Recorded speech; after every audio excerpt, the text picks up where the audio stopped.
রাত তখন প্রায় 11টা। নয়ডার অভিজাত জলবায়ু বিহার অ্যাপার্টমেন্টের একটা ফ্ল্যাটের আলো তখনও জ্বলছিল।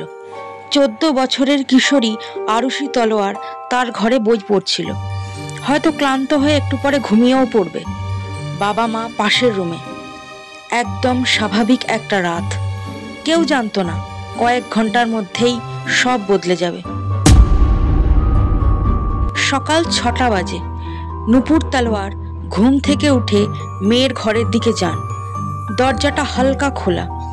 তিনি ধীরে ধীরে ভেতরে ঢোকেন, আর যা দেখেন তাতে পুরো পৃথিবী যেন থমকে যায়। বিছানার উপর রক্তাক্ত অবস্থায় পড়ে আছে আরুষি। মাথায় গভীর আঘাতের চিহ্ন, গলা কাটা, চারপাশে ছড়িয়ে থাকা রক্তের দাগ। শূন্য দৃষ্টিতে তাকিয়ে নূপুর চিৎকার করে ওঠেন। রাজেশ তলোয়ার ছুটে আসেন। দৃশ্য দেখে তিনিও স্তব্ধ। তাদের একমাত্র মেয়ে, নিষ্পাপ প্রাণোচ্ছল আরুষি এখন নিথর দেহে শুয়ে আছে। তাদের প্রথম সন্দেহ যায় তাদের বাড়ির কাজের লোক হেমরাজের ওপর। পুলিশ আসে, তদন্ত শুরু হয়। প্রথম সন্দেহ পড়ে তাদের বাড়ির কাজের লোক হেমরাজের ওপর, কারণ সে হঠাৎ নিখোঁজ।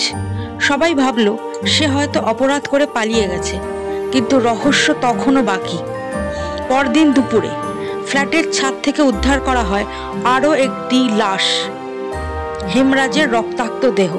অর্থাৎ খুনি কোনো একজন নয়, ঘটনা আরও গভীর। তদন্ত যত এগোতে থাকে রহস্য তত বাড়তে থাকে।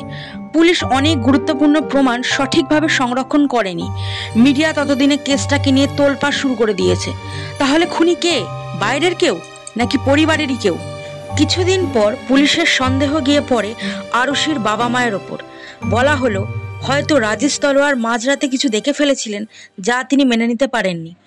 হয়তো হেমরাজ আর আরুষিকে আপত্তিকর অবস্থায় দেখে রাগের মাথায় দুজনকেই হত্যা করেছেন। এই তত্ত্ব সত্যি নাকি সাজানো? কারণ আদালতে কোনো দৃঢ় প্রমাণ ছিল না, শুধু অনুমান।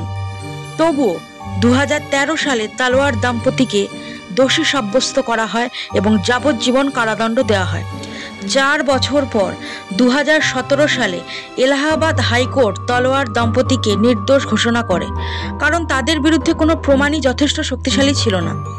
তারা মুক্তি পেলেও একটা প্রশ্ন আজও রয়ে গেছে, তাহলে আসল খুনি কে?